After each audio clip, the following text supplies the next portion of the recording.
The fourth book. 1. That inward mistress part of man, if it be in its own true natural temper, is towards all worldly chances and events ever so disposed and affected that it will easily turn and apply itself to that which may be and is within its own power to compass, when that cannot be which it at first intended. For it never doth absolutely addict and apply itself to any one object. But whatsoever it is that it doth now intend and prosecute, it doth prosecute it with exception and reservation. So that whatever it is that falls out contrary to its first intentions, even that afterwards it makes its proper object.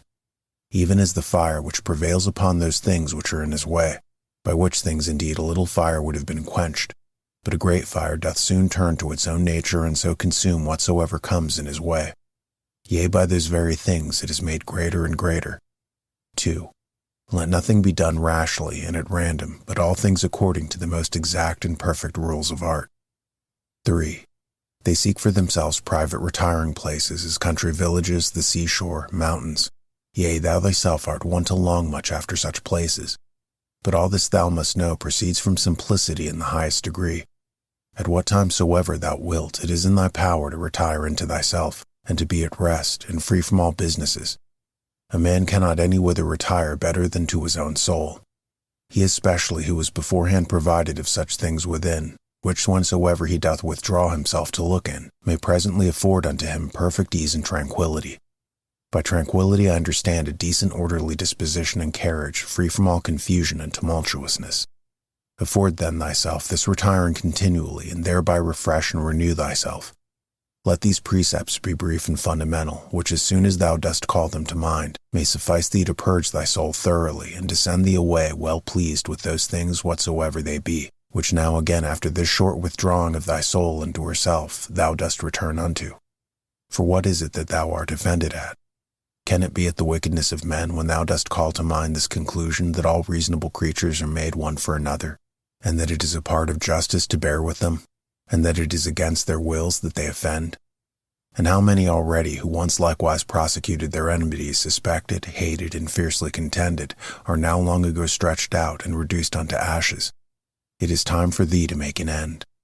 As for those things which amongst the common chances of the world happen unto thee as thy particular lot and portion, canst thou be displeased with any of them when thou dost call that our ordinary dilemma to mind, either a Providence or Democritus's atoms, and with it whatsoever we brought to prove that the whole world is as it were one city? And as for thy body, what canst thou fear, if thou dost consider thy mind and understanding, when once it hath recollected itself, and knows its own power, hath in this life and breath, whether it runs smoothly and gently, or whether harshly and rudely, no interest at all, but is altogether indifferent, and whatsoever else thou hast heard and assented unto concerning either pain or pleasure, but the care of thine honor and reputation will perchance distract thee? How can that be, if thou dost look back and consider both how quickly all things that are forgotten, and what an immense chaos of eternity was before and will follow after all things, and the vanity of praise and the inconstancy and variableness of human judgments and opinions, and the narrowness of the place wherein it is limited and circumscribed? For the whole earth is but as one point, and of it this inhabited part of it is but a very little part. And of this part how many in number, and what manner of men are they that will commend thee? What remains then but that thou often put in practice this kind of retiring of thyself, to this little part of thyself? And above all things keep thyself from distraction, and intend not anything vehemently, but be free and consider all things as a man whose proper object is virtue, as a man whose true nature is to be kind and sociable, as a citizen, as a mortal creature. Among other things which to consider and look into thou must use to withdraw thyself. Let those two be among the most obvious and at hand. 1. That the things or objects themselves reach not into the soul, but stand without still and quiet, and it is from the opinion only that is within that all tumult and all trouble doth proceed. The next, that all these things which now thou seest shall within a very little while be changed, and be no more. And ever call to mind how many changes and alterations in the world thou thyself hast already been an eyewitness to in thy time. This world is mere change, and this life opinion. 4. If to understand and be reasonable be common unto all men, then is that reason for which we are termed reasonable common unto all. If reason is general, then is that reason also which prescribeth what is to be done and what not common unto all. If that, then law. If law, then we are fellow citizens. If so, then we are partners in some one commonweal. If so, then the world is, as it were, a city. For which other commonweal is it that all men can be said to be members of? From this common city it is that understanding, reason, and law is derived unto us. For from whence else? For as that which is in me is earthly, I have from some common earth, and that which is moist from some other element is imparted, as my breath and life hath its proper fountain, and that likewise which is dry and fiery in me. For there is nothing which doth not proceed from something, as also there is nothing that can be reduced unto mere nothing. So also there is some common beginning from whence my understanding hath proceeded. 5. As generation is, so also death, a secret of nature's wisdom, a mixture of elements resolved into the same elements again, a thing surely which no man ought to be ashamed of, in a series of other fatal events and consequences which a rational creature is subject unto, not improper or incongruous, nor contrary to the natural and proper constitution of man himself. 6. Such and such things from such and such causes must of necessity proceed. He that would not have such things happen is as he who would have the fig tree grow without any sap or moisture. In sum, remember this, that within a very little while both thou and he shall both be dead, and after a little while more, not so much as your names and memories shall be remaining. 7. Let opinion be taken away, and no man will think himself wronged. If no man shall think himself wronged, then is there no more any such thing as wrong. That which makes not man himself the worse cannot make his life the worse. Neither can it hurt him either inwardly or outwardly. It was expedient in nature that it should be so, and therefore necessary. 8. Whatsoever doth happen in the world doth happen justly, and so if thou dost take heed, thou shalt find it. I say not only in right order by a series of inevitable consequences, but according to justice and as it were by way of equal distribution, according to the true worth of everything. Continue then to take notice of it as thou hast begun, and whatsoever thou dost, do it not without this proviso, that it be a thing of that nature that a good man, as the word good is properly taken, may do it. This observe carefully in every action. 9. Conceit no such things, as he that wrongeth thee conceiveth, or would have thee to conceive. But look into the matter itself, and see what it is in very truth. 10. These 2 rules thou must have always in readiness. First, do nothing at all but what reason proceeding from that regal and supreme part shall for the good and benefit of men suggest unto thee. And secondly, if any man that is present shall be able to rectify thee or to turn thee from some erroneous persuasion, that thou be always ready to change thy mind, and this change to proceed, not from any respect of any pleasure or credit thereon depending, but always from some probable apparent ground of justice, or of some public good thereby to be furthered, or from some other such inducement. 11. Hast thou reason? I have. Why then makest thou not use of it? For if thy reason do her part, what more canst thou require? 12. As a part hitherto thou hast had a particular subsistence, and now shalt thou vanish away into the common substance of him who first begot thee, or rather thou shalt be resumed again into that original rational substance out of which all others have issued, or are propagated. Many small pieces of frankincense are set upon the same altar, one drops first and is consumed, another after, and it all comes to one. 13. Within 10 days, if so happen, thou shalt be esteemed a god of them, who now if thou shalt return to the dogmata and to the honoring of reason will esteem of thee no better than of a mere brute and of an ape. 14. Not as though thou hadst thousands of years to live. Death hangs over thee. Whilst yet thou livest, whilst thou mayest, be good. 15. Now much time and leisure doth he gain who is not curious to know what his neighbor hath said, or hath done, or hath attempted, but only what he doth himself, that it may be just and holy. Or to express it in Agathos's words, not to look about upon the evil conditions of others, but to run on straight in the line without any loose and extravagant agitation. 16. He who is greedy of credit and reputation after his death doth not consider that they themselves by whom he is remembered shall soon after every one of them be dead, and they likewise that succeed those, until at last all memory which hitherto by the succession of men admiring and soon after dying hath had its course, be quite extinct. But suppose that both they that shall remember thee and thy memory with them shall be immortal. What is that to thee? I will not say to thee after thou art dead, but only for a secret and politic consideration which we call oikonomion, or dispensation. For as for that it is the gift of nature, whatsoever is commended in thee, what might be considered from thence, let that now that we are upon another consideration be omitted as unseasonable. That which is fair and goodly, whatsoever it be, and in what respect soever it be. That it is fair and goodly, it is so of itself, and terminates in itself, not admitting praise as a part or member. That therefore which is praised is not thereby made either better or worse. This I understand even of those things that are commonly called fair and good, as those which are commended either for the matter itself or for curious workmanship. As for that which is truly good, can it stand in need of more than either justice or truth, or more than either kindness and modesty? Which of all those either becomes good or fair because commended, or dispraised suffers any damage? Doth the emerald become worse in itself, or more vile if it be not commended?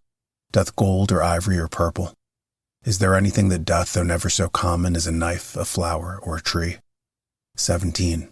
If so be that the souls remain after death, say they that will not believe it, how is the air from all eternity able to contain them? How is the earth, say I, ever from that time able to contain the bodies of them that are buried? For as here the change and resolution of dead bodies into another kind of subsistence, whatsoever it be, makes place for other dead bodies, so the souls after death transferred into the air after they have conversed there a while are either by way of transmutation or transfusion or conflagration received again into that original rational substance from which all others do proceed, and so give way to those souls who before coupled and associated unto bodies now begin to subsist single. This, upon a supposition that the souls after death do for a while subsist single, may be answered. And here, besides the number of bodies so buried and contained by the earth, we may further consider the number of several beasts eaten by us men and by other creatures. For notwithstanding that such a multitude of them is daily consumed and as it were buried in the bodies of the eaters, yet is the same place and body able to contain them by reason of their conversion partly into blood, partly into air and fire. What in these things is the speculation of truth? To divide things into that which is passive and material, and that which is active and formal. 18. Not to wander out of the way, but upon every emotion and desire to perform that which is just, and ever to be careful to attain to the true natural apprehension of every fancy that presents itself. 19. Whatsoever is expedient unto thee, O world, is expedient unto thee. Nothing can either be unseasonable unto me or out of date, which unto thee is seasonable. Whatsoever thy seasons bear shall ever by me be esteemed as happy fruit and increase. O nature, from thee are all things, in thee all things subsist, and to thee all tend. Could he say of Athens, thou lovely city of Kekrops, and shalt not thou say of the world, thou lovely city of God? 20. They will say commonly, meddle not with many things if thou wilt live cheerfully. Certainly there is nothing better than for a man to confine himself to necessary actions. To such and so many only as reason in a creature that knows itself born for society will command and enjoy. This will not only procure that cheerfulness which from the goodness, but that also which from the paucity of actions doth usually proceed. For since it is so that most of those things which we either speak or do are necessary, if a man shall cut them off, it must needs follow that he shall thereby gain much leisure and save much trouble. And therefore at every action a man must privately by way of admonition suggest unto himself, what, may not this that I now go about be of the number of unnecessary actions? Neither must he use himself to cut off actions only, but thoughts and imaginations also that are unnecessary, for so will unnecessary consequent actions the better be prevented and cut off. 21. Try also how good a man's life, of one who is well pleased with those things whatsoever which among the common changes and chances of this world fall to his own lot and share, and can live well and contented and fully satisfied in the justice of his own proper present action, and in the goodness of his disposition for the future, will agree with thee. Thou hast had experience of that other kind of life. Make now trial of this also. Trouble not thyself any more henceforth. Reduce thyself unto perfect simplicity. Doth any man offend? It is against himself that he doth offend. Why should it trouble thee? Hath anything happened unto thee? It is well, whatsoever it be. It is that which of all the common chances of the world from the very beginning in the series of all other things that have or shall happen, was destinated and appointed unto thee. To comprehend all in a few words, our life is short. We must endeavor to gain the present time with best discretion and justice. Use recreation with sobriety. 22. Either this world is a cosmos or comely peace, because all disposed and governed by certain order, or if it be a mixture, though confused, yet still it is a comely peace. For is it possible that in thee there should be any beauty at all, and that in the whole world there should be nothing but disorder and confusion? And all things in it too by natural different properties, one from another differenced and distinguished? And yet all through diffused and by natural sympathy, one to another united as they are? 23. a black or malign disposition, an effeminate disposition, a hard inexorable disposition, a wild inhuman disposition, a sheepish disposition, a childish disposition, a blockish, a false, a scurril, a fraudulent, a tyrannical. What then? If he be a stranger in the world that knows not the things that are in it, why not be a stranger as well that wonders at the things that are done in it? 24. He is a true fugitive that flies from reason by which men are sociable. He blind who cannot see with the eyes of his understanding. He poor that stands in need of another and hath not in himself all things needful for his life. He in aposteme of the world, who by being discontented with those things that happen unto him in the world, doth as it were apostatize, and separate himself from common nature's rational administration. For the same nature it is that brings this unto thee, whatsoever it be, that first brought thee into the world. He raises sedition in the city who by irrational actions withdraws his own soul from that one and common soul of all rational creatures. 25. There is who, without so much as a coat, and there is who, without so much as a book, doth put philosophy in practice. I am half naked, neither have I bread to eat, and yet I depart not from reason, saith one. But I say, I want the food of good teaching and instructions, and yet I depart not from reason. 26. What art and profession soever thou hast learned, endeavor to effect it, and comfort thyself in it, and pass the remainder of thy life as one who from his whole heart commits himself in whatsoever belongs unto him unto the gods. And as for men, carry not thyself either tyrannically or servilely towards any. 27. Consider in thy mind, for example's sake, the times of Vespasian.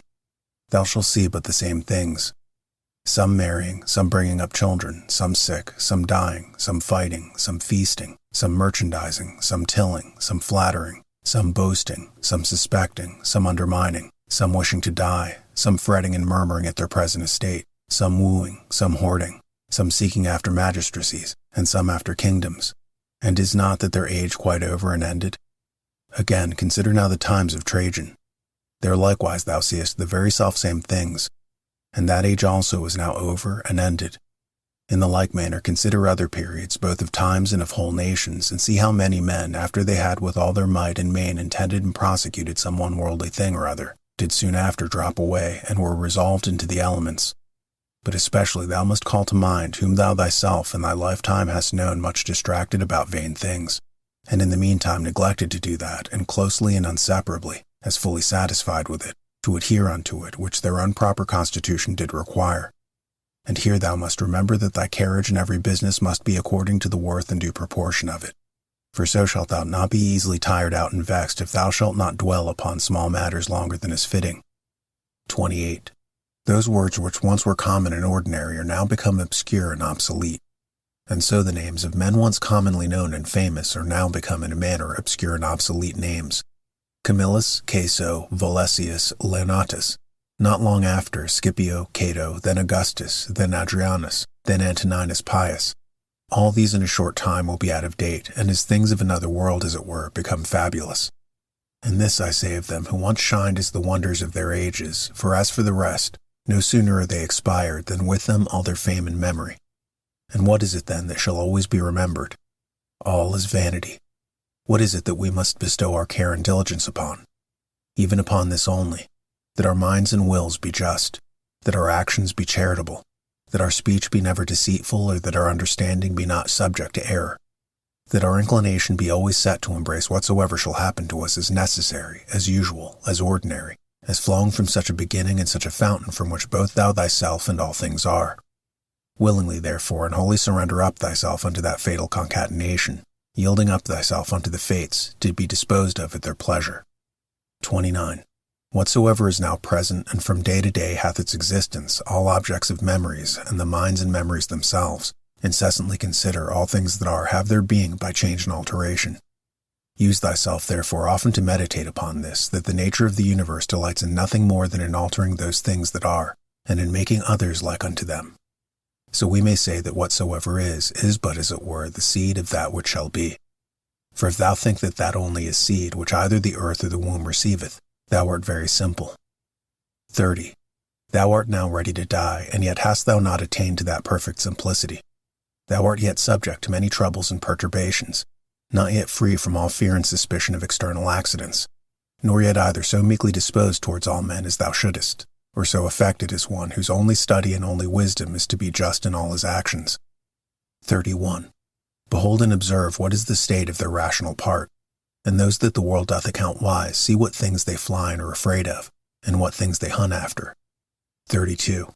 In another man's mind and understanding thy evil cannot subsist, nor in any proper temper or distemper of the natural constitution of thy body, which is but as it were the cote or cottage of thy soul.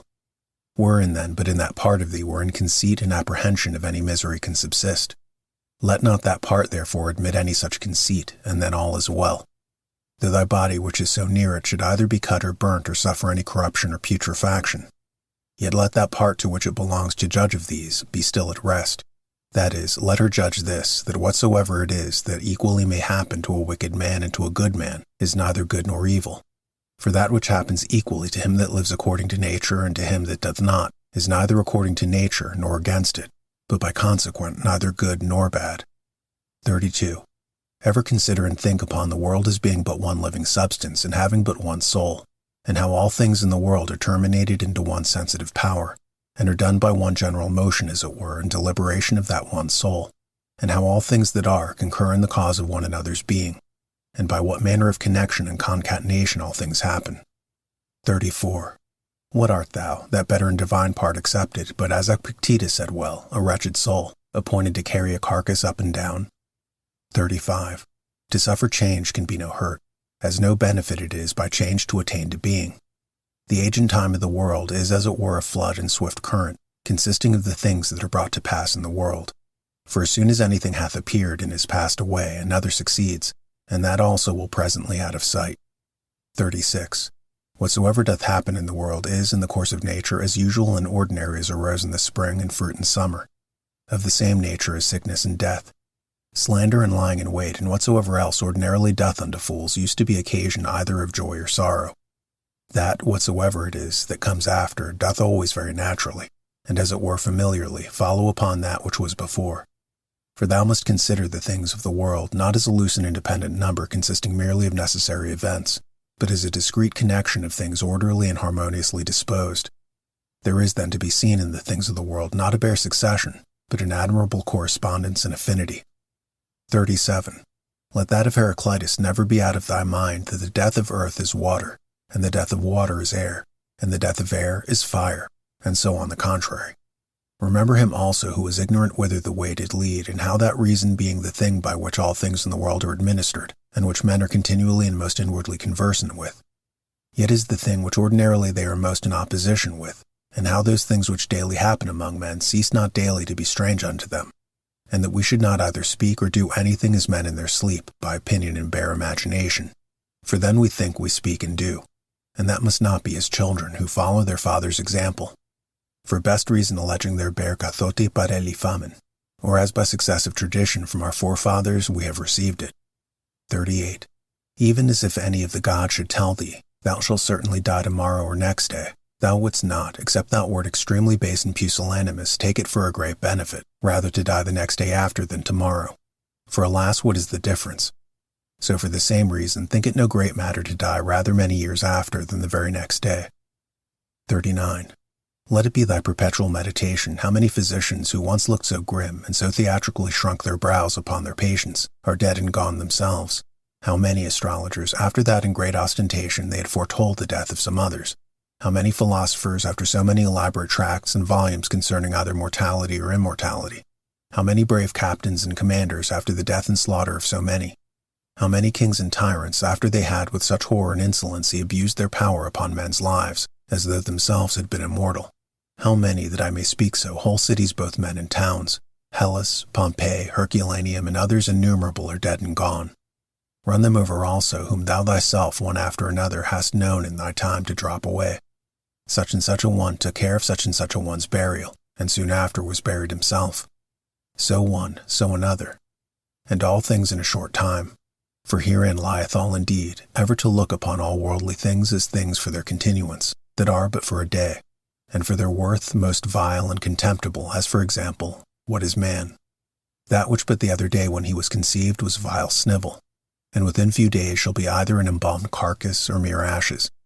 Thus must thou, according to truth and nature, thoroughly consider how man's life is but for a very moment of time, and so depart meek and contented, even as if a ripe olive falling should praise the ground that bare her, and give thanks to the tree that begat her. 40. Thou must be like a promontory of the sea, against which, though the waves beat continually, yet it both itself stands, and about it are those swelling waves stilled and quieted. 41. O wretched I, to whom this mischance has happened! Nay, happy I, to whom this thing being happened, I can continue without grief, neither wounded by that which is present, nor in fear of that which is to come. For as for this, it might have happened unto any man. But any man having such a thing befallen him could not have continued without grief. Why then should that rather be an unhappiness than this a happiness? But however canst thou, O man, term that unhappiness which is no mischance to the nature of man? How canst thou think that a mischance of the nature of man, which is not contrary to the end and will of his nature? What then hast thou learned is the will of man's nature?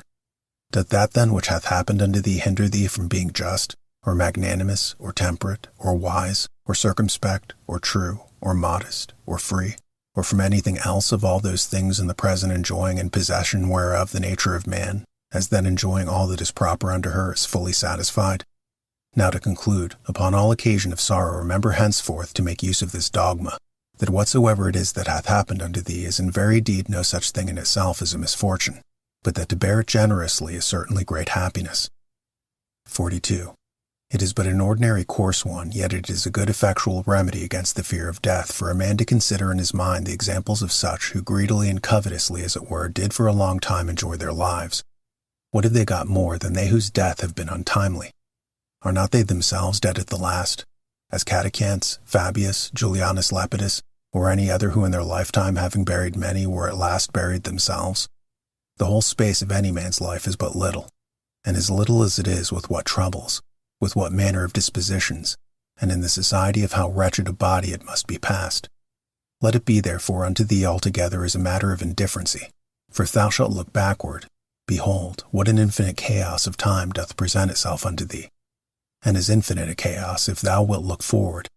And that which is so infinite, what difference can there be between that which liveth but 3 days and that which liveth 3 ages? 43. Let thy course ever be the most compendious way. The most compendious is that which is according to nature, that is, in all both words and deeds ever to follow that which is most sound and perfect. For such a resolution will free a man from all trouble, strife, dissembling, and ostentation,